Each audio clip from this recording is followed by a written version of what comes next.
It reminded me of this Hasidic story, which is kind of the mystical time period in the 17th century about this great, big, prominent rabbi who had a sukkah. And during Sukkot, like all these people would want to come, the famous, the fancy, the all of them, and he wouldn't let any of them in.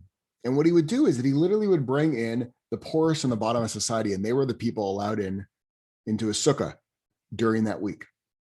And then the story goes that he dies at 120 because people got really upset they wouldn't let them in. He would have literally only let in everyone else, but not one segment of society. And so he goes up, it says, apparently right after he dies, and he gets up at, we'll call it heaven, and he goes, and it's Sukkot, so apparently they're celebrating Sukkot up there, and he walks up to the sukkah, and Abraham is in there, Moses is in there, like the big wigs, like the Steph Currys of Torah inside there. And he goes to go, and they go, "Who are you?" And he goes, "Listen, I'll tell you who I am. Like, I'm a rabbi. And what I used to do was that I would let every single person in society, and people names you've never heard of before, that is who filled my sukkah. And that is how I lived my life. And so what do you think?" And they said, "You know something? You can come in." And that's where he got his place. And so I wanted to share a little text with you that even goes, that goes back to the Ramban. And if you look in your chat, now this is from the Rambam from quite a while ago. And you see he's far more direct in what he says here.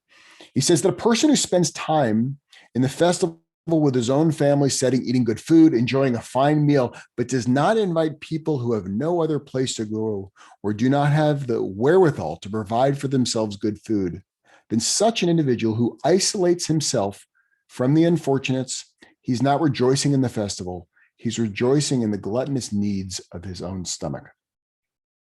And so I share this because I think we need to begin by grounding ourselves in that a lot of us are really blessed. And the conversation we're going to have tonight is thinking about not as just what is my own individual role in the world, but what is my role to the larger world and what incredible opportunities are sitting in front of us. And so with that, I would like to begin by introducing Allie. Allie has worked for housing and homeless programs for 16 years for the city and the county of San Francisco. The last 6 years of her career has been dedicated to youth experiencing homelessness, building opportunities for increased investment by the city, and expanding programs while keeping youth voice at the center of all the work being done. So I'm going to hand over the virtual mic to Allie. Thank you so much. Hi, everybody. My name is Allie Schlageter. I use she and her pronouns. And like mentioned, I work for the city and county of San Francisco, the Department of Homelessness and Supportive Housing. And my role with the department is I'm the youth program manager. So I have the great privilege and also responsibility of overseeing our programming and contracts and funding for housing and services that work with young adults experiencing homelessness in San Francisco. I'm really excited to be here.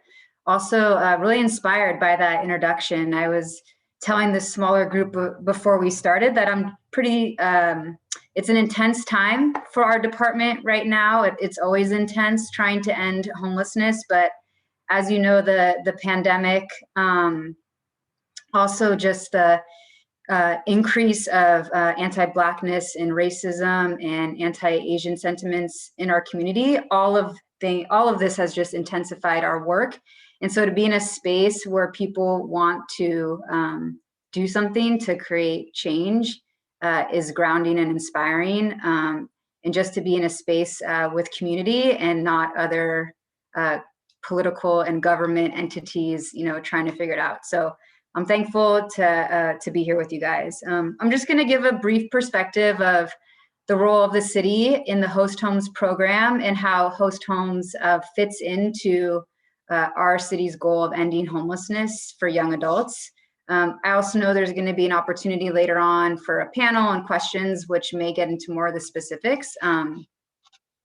But for those of you that don't know, the Department of Homelessness actually was only created in 2016, former Mayor Ed Lee at the time, wanted to create our department, bringing in other city agencies that working on homelessness to kind of consolidate us. So while we're in theory a young department, the issue of homelessness has been an issue in San Francisco for a very, very long time.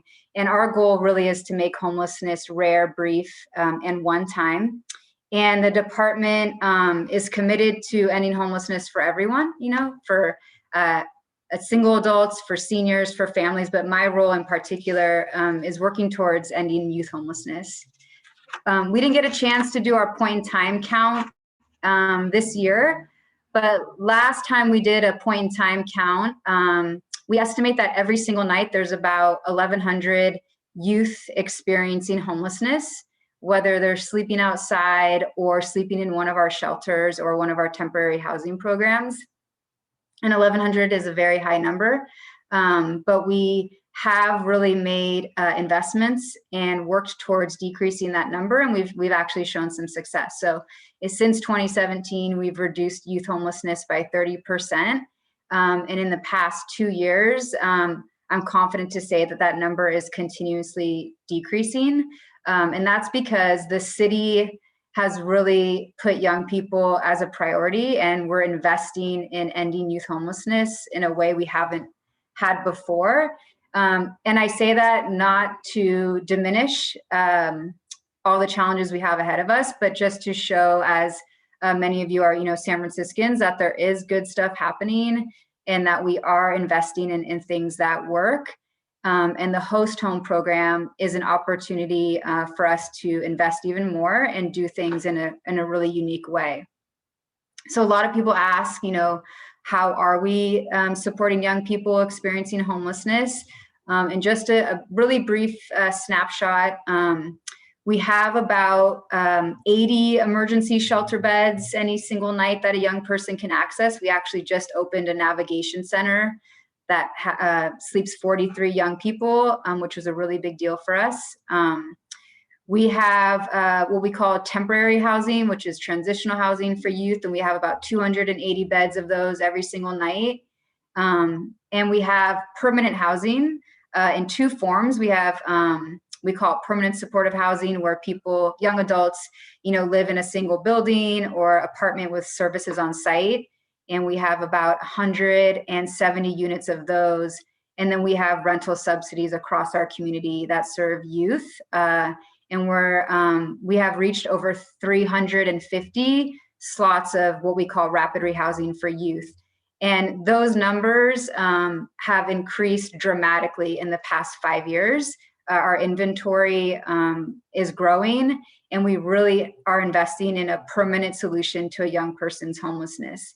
But we all know that, youth can't always go straight from the street to their own apartment, or we don't have enough housing right now to serve everybody. And so we're always trying to think of unique ways to serve young people and help support them wherever they're at. And about 2 years ago, we had the opportunity through a competitive bid with actually the federal government to expand how we support young people. And we wanted to try this new program called the Host Home Program. And we had never done it before in San Francisco. We wanted to find a unique way to support LGBTQ youth. And also, we really wanted to partner with the center. They had done drop-in services and mental health services for young adults. But we wanted to try and kind of get them into the emergency housing and also permanent housing world to support young people, because they had done so well. So we approached them and said, hey, would you be willing to work with the city to apply for these federal funds and try the Host Home Program? And they said yes. And so that's how Host Homes kind of got started. And ever since then, through Karessa's leadership, the program has been continuing to evolve and learning. And we're really excited that what we've learned so far about how to run Host Home programs will allow us to invest more and grow in the program. What Host Homes allows us to do is, again, provide a different way to support a young person who's experiencing homelessness, because not everybody wants to go to a shelter.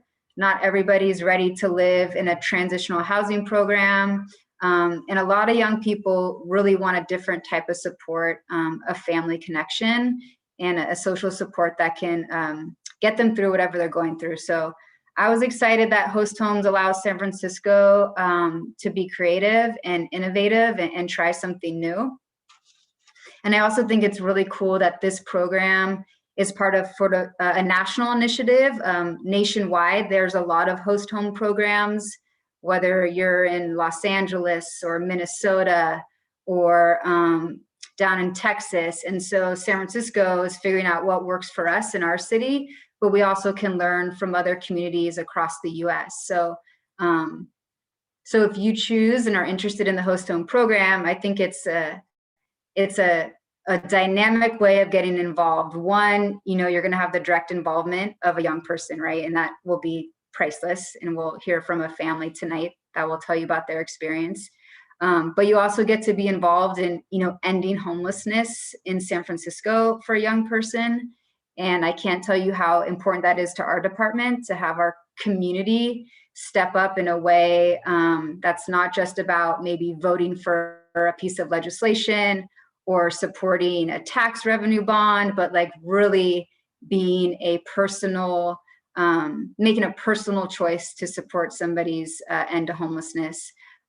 And you'll get to work with the center, which is, one of our leading examples of supporting homeless people in San Francisco. And then finally, you'll be a part of, a federally funded program, which I think can be exciting. And to be honest, it was a little bit more enjoyable when we got to talk about how we were using, at the time, Trump's dollars to, fund housing for queer youth in San Francisco, and showing that we were doing what we wanted to do with federal dollars, but also I think under the Biden-Harris administration, we expected additional investment. So I'm excited to be here tonight and also just talk through any questions you might have, and also really highlight the role of the city and the department in this program. We do have, the financial contractual agreement that oversees the center, but it's much more of a partnership, both with the staff of the center and also young people and the host home participants. So thanks for letting me give the little spiel about, homelessness in the city right now and the real impact this could have on our goal to end youth homelessness. Well, thank you. I really appreciate it. So the next person I want to introduce is Karessa. Karessa is the program manager for the Host Homes program in San Francisco. She studied African American, and diaspora studies at Wheaton College in Massachusetts, and then clinical social work at Smith College School for Social Work. She brings with her a mental health and social justice lens, and right before coming to the center, she worked with youth and their caregivers in an evidence-based multidimensional therapy model. And so I'd like to invite Karessa to come on screen here. Good. Spotlight her.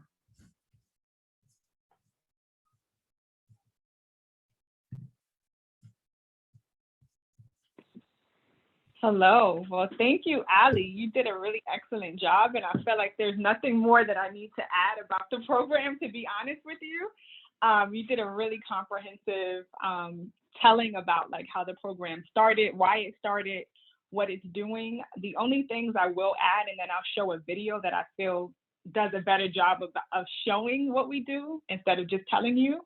We have been able to place 3 young people in host homes, and all 3 of those young people have successfully gone into housing. One person actually entered into Rising Up, which is a housing model that Ali just mentioned, and it's subsidized housing for about 2 to 3 years, with the intention that the young person will be able to maintain their own housing and be outside of the system. The other 2 young people actually are completely out of the homelessness response system and are living in their own apartment. One of them is pursuing, 2 of them is pursuing employment right now, and one person is finishing up school and then looking to pursue employment. The program has case managers, and one of the things that we always want to let people know when they decide to step up as hosts is that the program model really wants to support both sides. And for the young people, we do have case managers that meet with them weekly. And the intention behind that is to really help young people develop goals and really launch into independence and adulting. And we want to make sure that people that are signing up to host understand that they won't be responsible for the sort of social work components of the experience, but that if they want to become a sort of a familiar person, build a friendship, have a mentorship role in the young people's lives, they can. So right now we are still in a sort of a pilot phase, meaning we're still expanding, and we're still trying to create visibility and allow people to just understand, as Ali mentioned, this unique opportunity. And so I will just ask that we look at the video. It's a few minutes long, and it actually spotlights two of the hosts who were on the Zoom today, Adam and Decima, with the young person that they hosted, whose name is Jay. So why don't we go ahead and watch that? Thank you.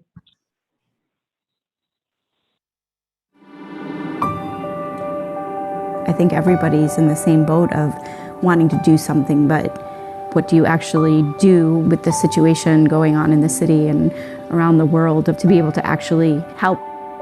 You know, host homes is new, and maybe it won't be the answer, but it could be, and so it seemed like a great way to start and find out.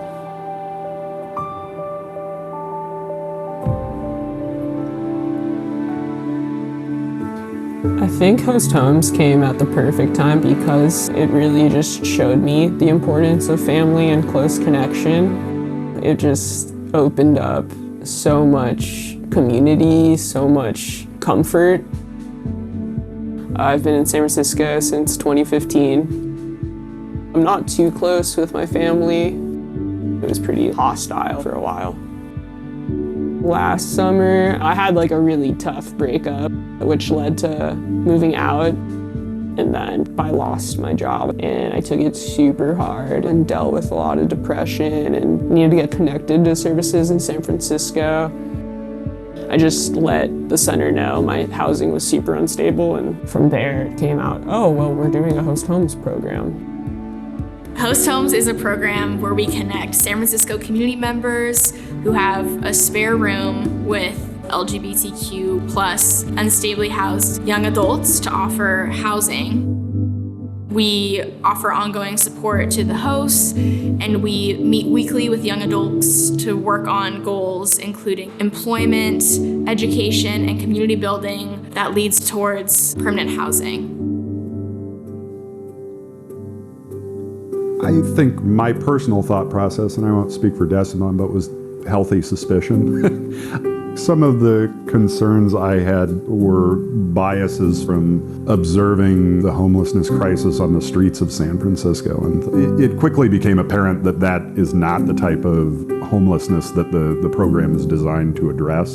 And so the concerns I had quickly shifted from that to more things centered on just the uncertainties about respecting boundaries and preferences both ways, frankly. Some of the original concerns that Decima and Adam had and other families, of course, are understandable with letting any stranger into your home in the exact same way that a young adult has a lot of concerns about going into a stranger's home as well. We have multiple meetings where young adults and hosts will meet. We'll go over folks' wants and needs on both sides. You know, quiet hours, substance use, guests. And so by the time a young adult moves into a host home, expectations are very clear on how folks will cohabitate and build community with each other.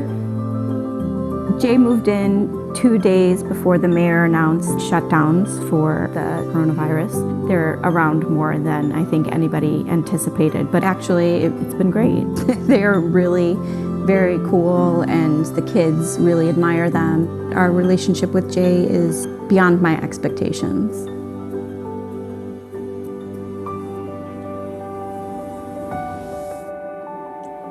Spending time with the kids, it's been like really nice. Thinking about how my actions can affect everybody else in the house is helping me kind of figure out the future. As Jay transitions out of host homes, I'll continue to meet with them for 6 months to support them as they enter permanent housing and continue to build a safety net financially and with an expanded community of support. The types of persons that can benefit from host homes, there is a wide spectrum, but it's individuals that are very close to being independent, but not really having a support structure in place to facilitate that in the way that I know I personally had growing up. Host homes is a softer place to land while you're figuring things out, and you've got all these great people around to show care and support. I think right now I'm not just alone trying to do better, and I think that's how I've spent most of my life, just trying to figure it out by myself, and that really hasn't been working for me. After living with a host family, I look at the kids and Adam and Decima, and I think it would be grounding to live with my own family, or at least visit them for a while. Living here has kind of made me recognize that the relationships are really able to change, and I want to change them.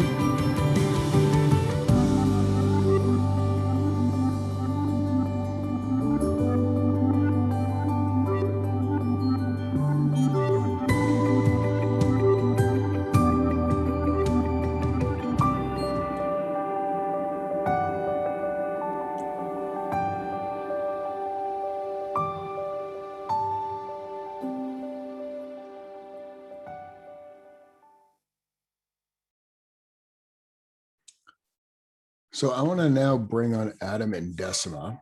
If we could just spotlight those two. Because part of the incredible thing is this program is really new, and I'm not sure if everyone picked up, if you saw in the video there, that was Shabbat they were making, and Adam and Decima are part of Emanu-El. And have been a part of Emanu-El since they first came out from Chicago, and always been an important part of the community. And so, you know, when I heard about this program and it was Adam and Decima, it was like a match made in heaven. So I just wanted to kind of pause a second and just have a conversation with you two. First, just introduce yourself. And then I got a question for you. Is the question going to be why were we eating ribs on Shabbat?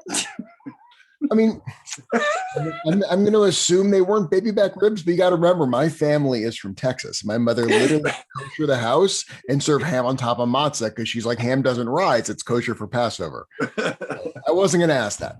We asked the when the videographer had come into town, he heard about Adam's ribs, and so we made them, and then we're like, oh man, that was anyway. Yes. I'm assuming they were kosher ribs. Of course. My name is Decima, and I'm originally from Chicago.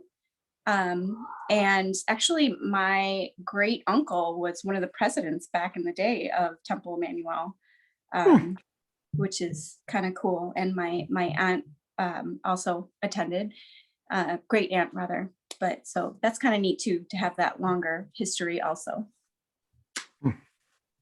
Yep. And my name's Adam. And yeah, we met in Chicago and moved here 6 years ago, as Decima said. So we've been enjoying our time and looking forward to Emanu-El's, I guess, reconstruction, revamping, and getting together in person, hopefully soon. Well, let me ask you, how did you decide to get engaged in this? Because there's, you know, I think of like our different set of council activities. There's one is like, I'm going to make a phone call. I'm going to write a postcard. Then there's like, I'm going to pick up a bag. I'm going to fill the bag with materials. And I can think of like down the line of engagement to you actually standing up and saying, listen, we are going to be a host home. We're going to bring a youth into our home and make them part of our families. Why did you decide to do that? So I was at, during the High Holy Days,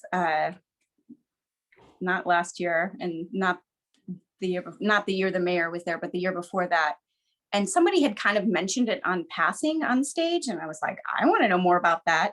And I kept kind of looking, but it still wasn't up and running. So nobody really had any information.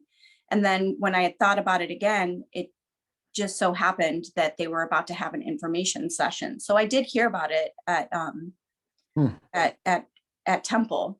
though nobody actually knew what it was, they had kind of heard the buzz about it, that there might be something like this. And I think instantly it's something that we gravitated towards because why did we gravitate towards this? Yeah, I think like because it seemed something very hands-on and also like selfishly we want to understand the problem better. And for me, like living and walking it is the way that I learn. I'm not very good at learning through books and things like that. So that might be partially on me. And then I drag this guy along on my learning process full on. In response to the question of why this versus something else, obviously the different options to assist in various ways are not mutually exclusive. But I think something that I suspect Allie and Karessa will have heard a lot is there's sort of a frustration of it's unclear if, whether you donate socks, if that really matters, at least from my perspective. And of course it does, but the idea of, as Decima said, it being more hands-on and having a tangible interaction and feeling like this is actually contributing to at least one person in a positive way, at least had the potential and in fact worked out to be more fulfilling in some ways than some of the other ways that you can and of course should contribute as well. Yeah, and that's definitely what our conversations towards leading up to doing this are, if it helps one person for one part of their life, we've done something that was worth it. Of course, you want more impact. You want them to be, changed and healthier and on a new path and all these things. But just whittling it down to, if we help one person even for a period of time, that's worth it too. And how did it change you?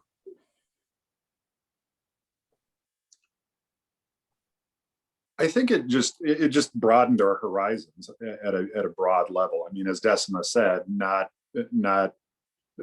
fortunately, neither one of us has encountered homelessness personally or dealt with that type of adversity. And so understanding the different forms that can take, understanding the different challenges that introduces to the equation is something that just creates more empathy, more understanding, more awareness, all of which is beneficial and feels like a significant change. The other thing is, after a year's time, I would assume it's a more lasting change too in everyone involved, because it's not just a few hours on a Saturday or things like that. It's you're living it for a lengthy period of time. Yeah, and something else like that I think changes too. It's like, I think it's helpful to hang out with people of different we're in our 40s, and the person that stayed with us was in their 20s. So just kind of, having those worlds meet a little more often. I'm not usually hanging out with 24-year-olds. So I think that's also very important, that they're hearing the 40-year-old version and we're hearing the 20-something-year-old versions of perspectives on the world. I mean, I gotta tell you, it's really beautiful. I don't know how to thank you enough for what you've done. And I'm continually blown away by the Emanu-El community when people step up and do magical things like this. I mean, I think back to when we talked about refugees years ago. And we had people go to Greece and they helped people out of the shores in Greece. We had people go and foster children from Afghanistan that were refugees, and just, the depth of the caring of really trying to shift the world in not a light way, but in a really profound and deep way. You talk about your family's lineage at Emanu-El, you're deep inside that tradition. So thank you. If I want to ask Allie and Karessa to jump back on here, because I do have some questions for them as I kind of want to broaden out our discussion. Because, we keep talking about homelessness, and I think, at least, in my education over the past few years, I've realized that maybe the definitions I thought I knew were not correct. And so how do you define homelessness when we're talking about this here?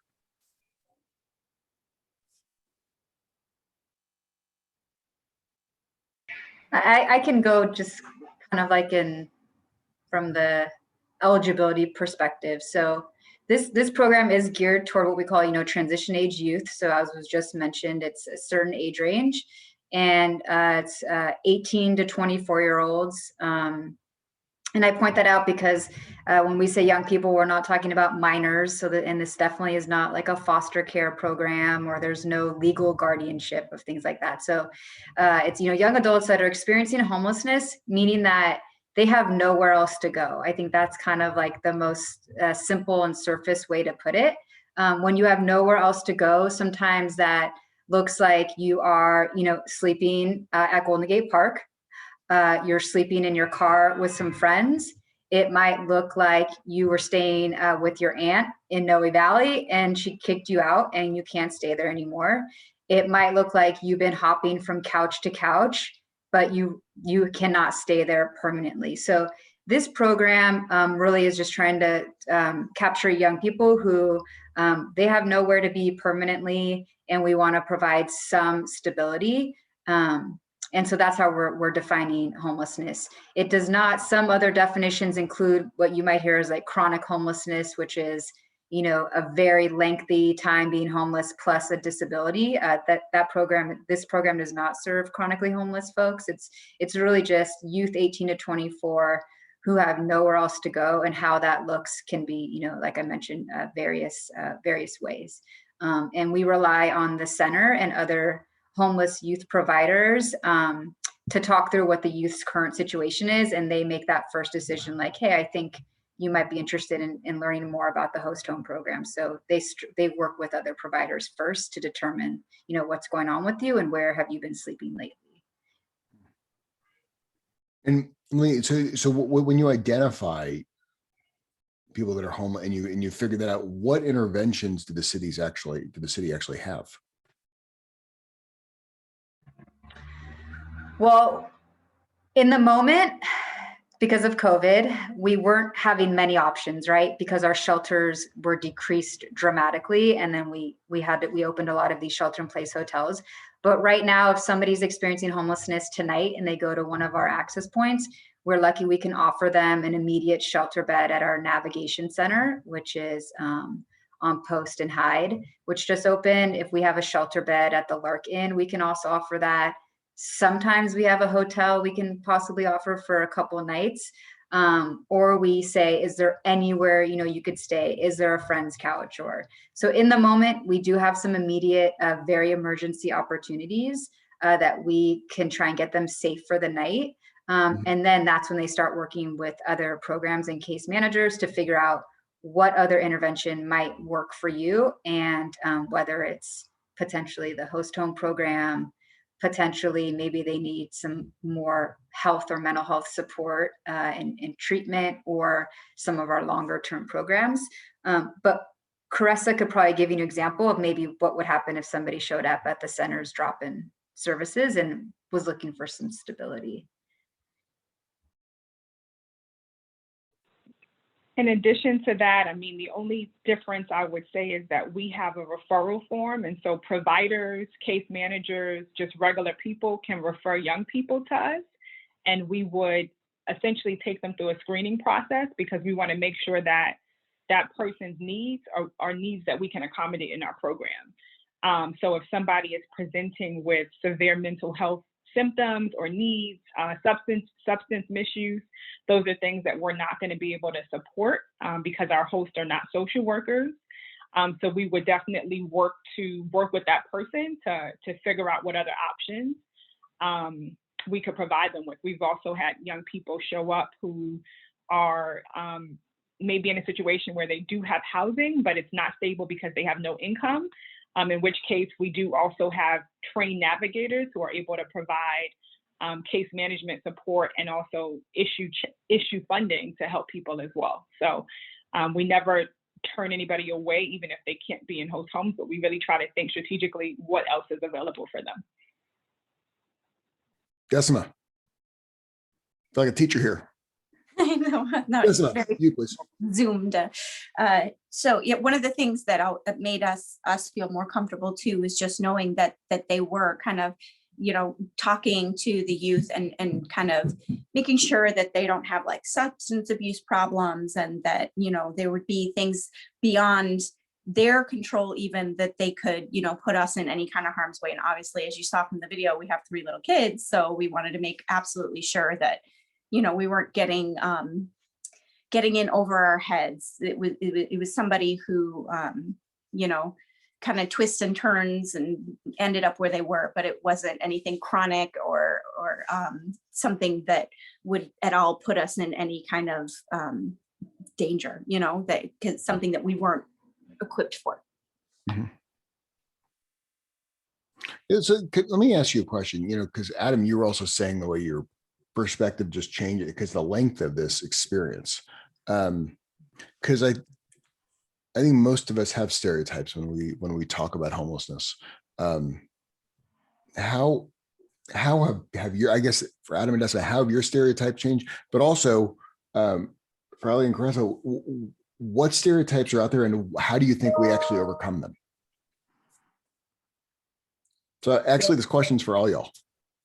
I think the stereotypes we had, it sounds were maybe more akin to what you mentioned, Rabbi Bauer, sort of more aligned with chronic homelessness. And obviously you see throughout the city people in very destitute situations that it seems almost like an unsolvable problem where there's mental illness, drug dependencies, criminal activity, and it's just 6 different problems, all of which standing alone are hard to solve, and they're all combined into one. It's not, again, it's not limited to that, as Ali described. And so I think that's certainly one bias that was overcome. The other is just the circumstances that create these situations. There's often not really anything other than just dumb luck. I mean, you heard in the video, there was sort of a cascade of stressful events that just added up at once. And that can trigger sort of slippage into those types of situations, not really any, malfeasance or bad decisions or poor conduct.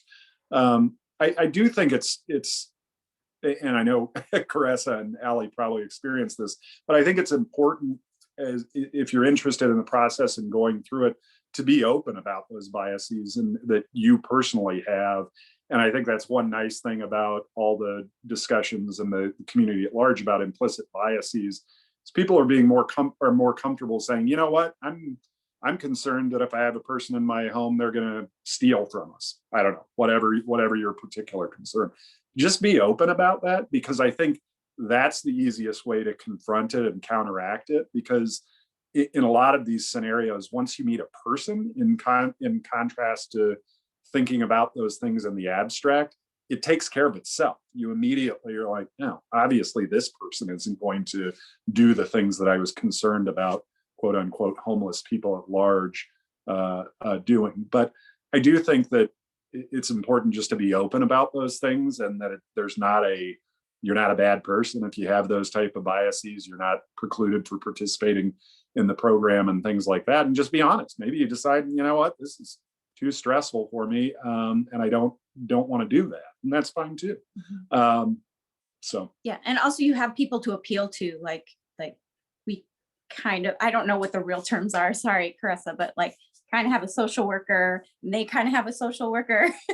And so like if your head is about to explode because something's driving you crazy, they'll help you sort through it so that you can process it more clearly, and then give you some ideas of how to communicate with the youth and vice versa, just so stuff isn't sitting there. Okay. I can take this too. I think that one of the things I didn't expect that we saw, and I don't even think Adam and Decima still realize this, but the young people are just as scared to enter into the host's homes as the hosts are about them, right? Because you have to remember that most of us, when we were between the ages of 18 and 24, we had an adult person in our corner. We had somebody who cared about us. We had somebody who was guiding us and helping us have adulting skills. So what we have to remember about this program is that a lot of our young people who are gender diverse folks may not have that family structure, right? They may not have that kind of support. And that might be a contributing factor to why they are actually needing our program. And so we forget that they're anxious about how they're presenting, right? Am I going to be seen as good? Are they going to want me? Are they going to accept me for who I am? I remember the first day that Adam and Decima met the young person that stayed with them, and the young person came in with this long shirt, and I noticed that they were trying to hide their tattoos.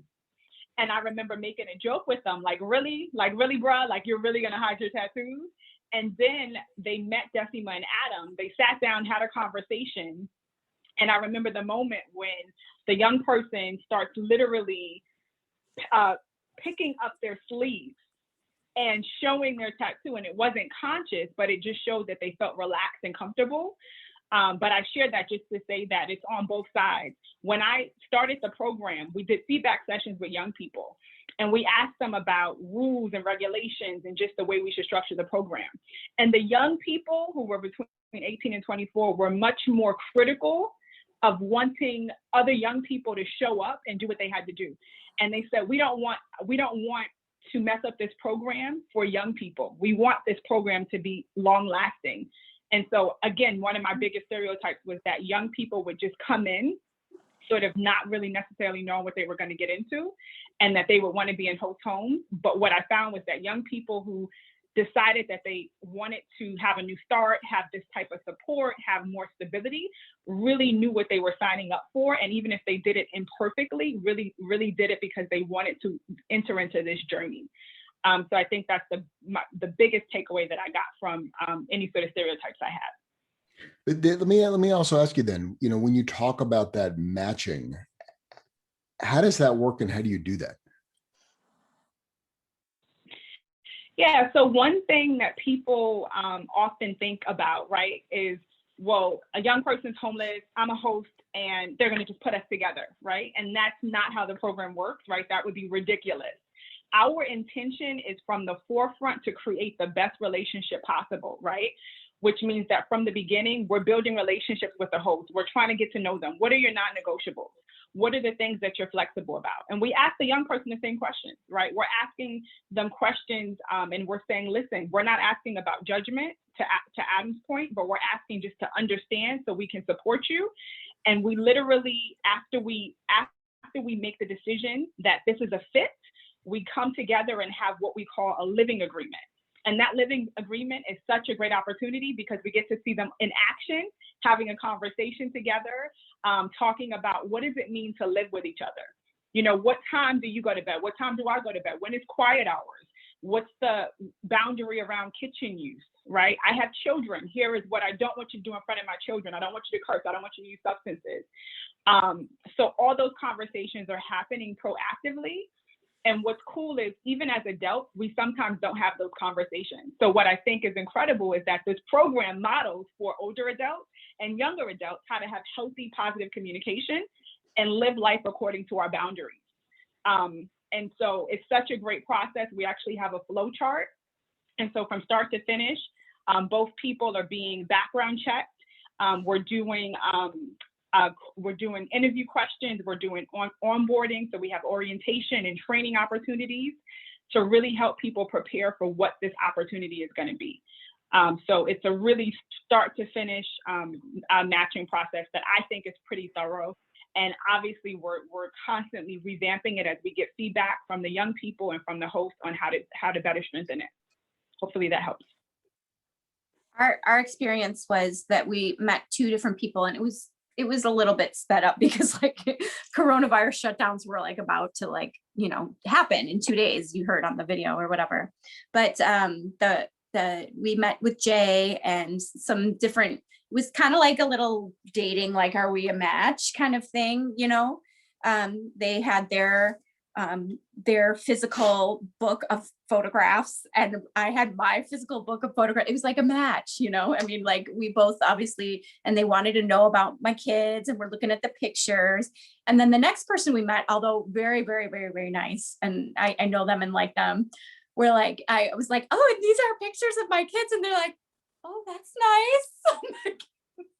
They're obviously not into that, and that's totally fine and good. And when Karessa got up to go to the bathroom, I was like, you're not feeling it, are you? And they're like, no. I'm like, it's okay. It's like, so it is a little bit of a dating kind of thing where you actually meet the people. And they're not going to, you're not just going to have you like being like, oh, this person's coming at this time o'clock and whatever. It's like, and I think that the intention was that we would have met a few different times at different kind of mixers and things like that. But with COVID, that just wasn't an option this year. So let me ask you, do you plan on staying connected as hosts?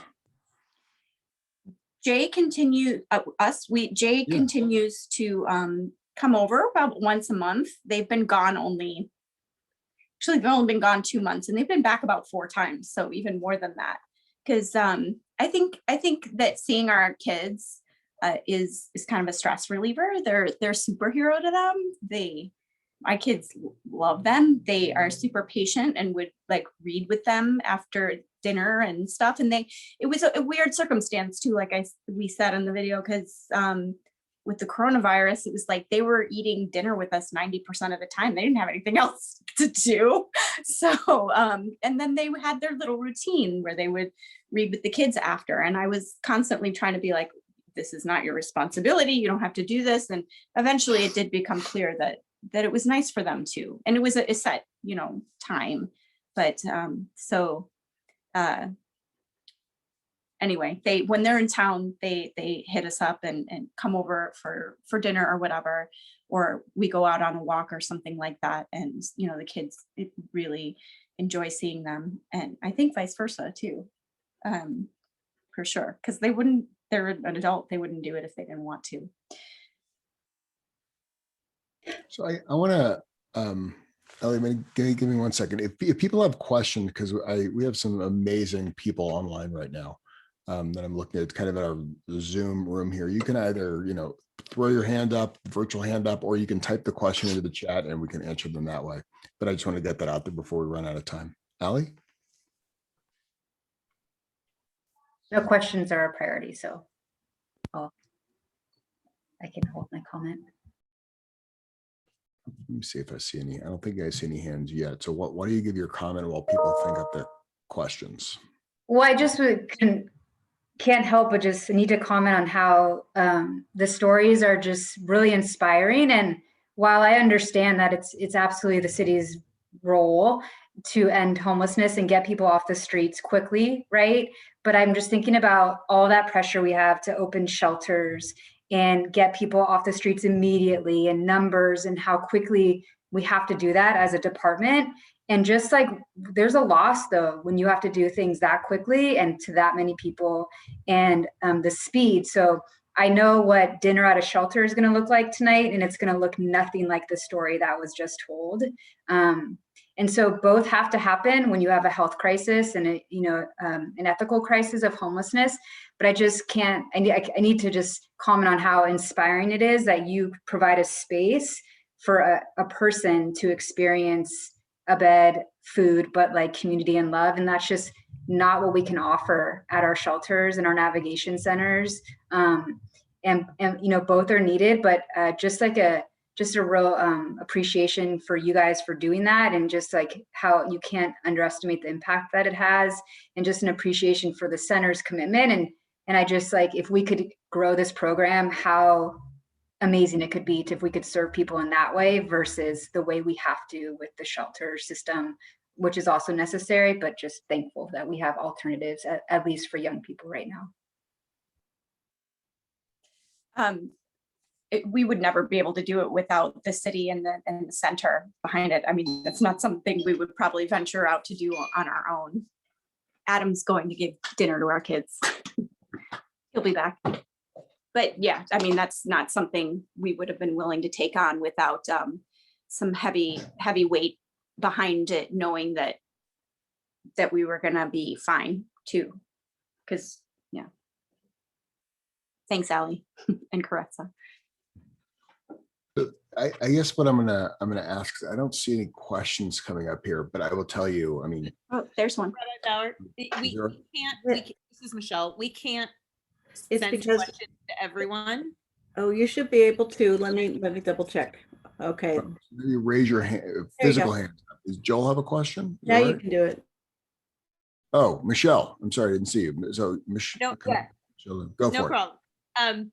So a number of questions on just sort of the logistics. Like, one, is this for SF only, or can you participate if you live in the East Bay? What are some of the time length commitments? Like, some, I think we've gotten a lot of information on the general overall, but the ins and outs of how it actually works would be helpful for at least me. Good question, Michelle. So the requirement right now is it's San Francisco based. So we're looking for volunteers who live in San Francisco who have a spare bedroom or a space that they can make private. The length is 3 months to 1 year. That gets decided before someone moves in. We talk about that when we have the living agreement conversation, but we're talking about that way prior, because we want to make sure that somebody has a start date and an exit date so that we're really clear about boundaries. As I mentioned earlier, there is a matching process. There's an application for hosts that they can fill out online electronically. There's also a paper copy I can email to people, and I'll do that. We'll send a follow-up email coming out of this with the application. And there was a question, I feel like I'm missing something. So for next steps, I mean, what I'm asking is that people reach out to me to have more conversation. If folks want to continue to talk to Decima and Adam, I can make that connection if they're open to it. If people want to, fill out an application and just get a conversation going, they can also do that as well. So those are the options. And obviously, if you have a friend or family member who lives in San Francisco who you think might be wanting to be one of the 10 to 15 volunteers we're looking for this year, that's also a great thing to do.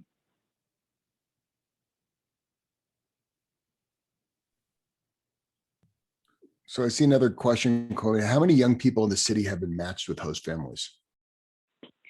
So we've had 3 young people matched, and I'm going to emphasize again that we need hosts in order to support the 1,200 young people who are currently unhoused. So without hosts, we continue to have young people who are unhoused. Lisa. I mostly wanted to thank Adam and Decima, well, everyone, but Adam and Decima, I think you really give a lot of color and inspiration to those of us who might consider doing something like this. And I also am thinking of, I think it's Josh Bamberger came to speak. He's with Benioff Center for Homelessness. And he talked about how his experiences, watching someone when they become homeless, how quickly they develop a drug addiction, or their health starts to, they start to have chronic illness and all sorts of stuff. And we kind of renamed this program Changing Lives because really, I feel like he changed a life by intervening before those things happened. And I guess my question is around support. I mean, there obviously, I don't know if the young person was working while it sounds like probably not during the pandemic, but financially, how was he getting by while living with you? I mean, obviously you're providing him meals, but what support was he getting financially? So there was a significant amount of support, and I'll let Karessa answer that, what the youth was receiving from or the services they were being provided through the host homes program.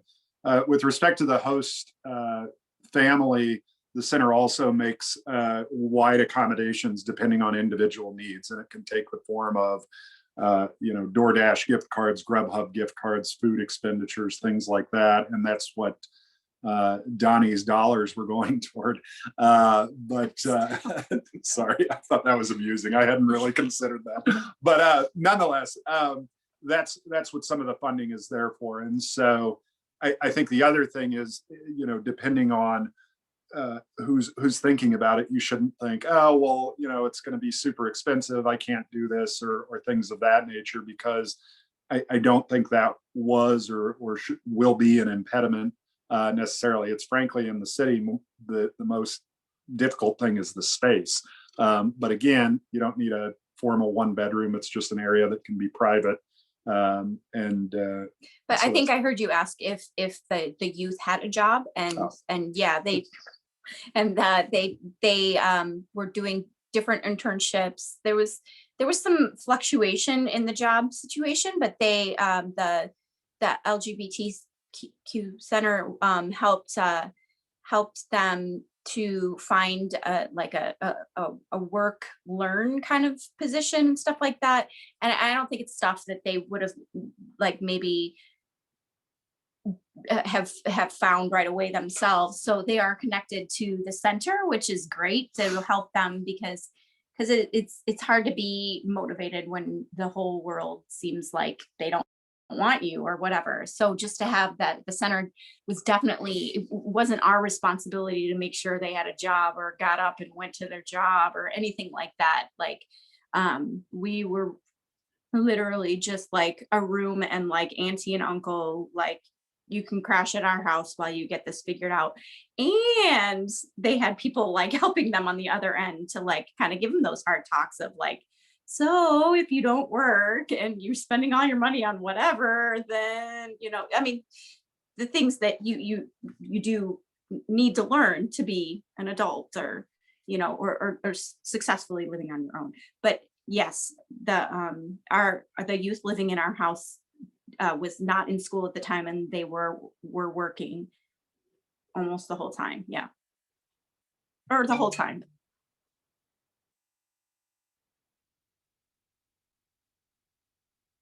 Any other questions? So I think we'll finish. There's one more question from Adam Berman, which wanted to know, besides providing housing, are there any other ways to provide support? Absolutely. Tell a friend for sure. Tell a friend. And then obviously the SF LGBT Center is always looking for people to donate to keep our other existing programs running. We have a whole entire youth services department.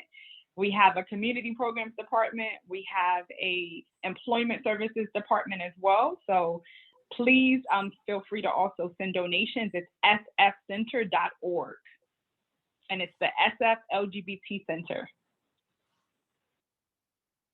So just a follow-up question. You brought up an interesting idea, telling friends that we know that have extra space. I mean, I'm just curious, if you had 20 space for 20 kids at 20 different houses or places or apartments, would you be able to use that? Would you have demand from 20 kids, or would that be more than you need at this time? I'll let Allie take that, because that sounds like rising up. Well, I mean, we would definitely have 20 young people who would be interested in the host home program. Because while the city truly is investing in rental subsidies and permanent housing, we don't have enough places for young people to go in the short term and stabilize and become ready for their next option. So if we had the hosts, like you mentioned, yeah, it would be really, really exciting to be able to offer this to young people. Because like Karessa said, the reason we haven't been able to offer it to a lot of young people is because there haven't been the hosts. So 20 would be above and beyond the goal. The goal is 10 in any given year. So, but we are a city of overachieving. So 20 would be awesome. Okay, that's good to know. Thank you. And when I was speaking earlier about people who got on the plane and went to Greece to help the refugees, that was Adam and his family that did it. Yes. So thank you all, just for the incredibly sacred work you do. Adam and Decima, you're just a light to the world.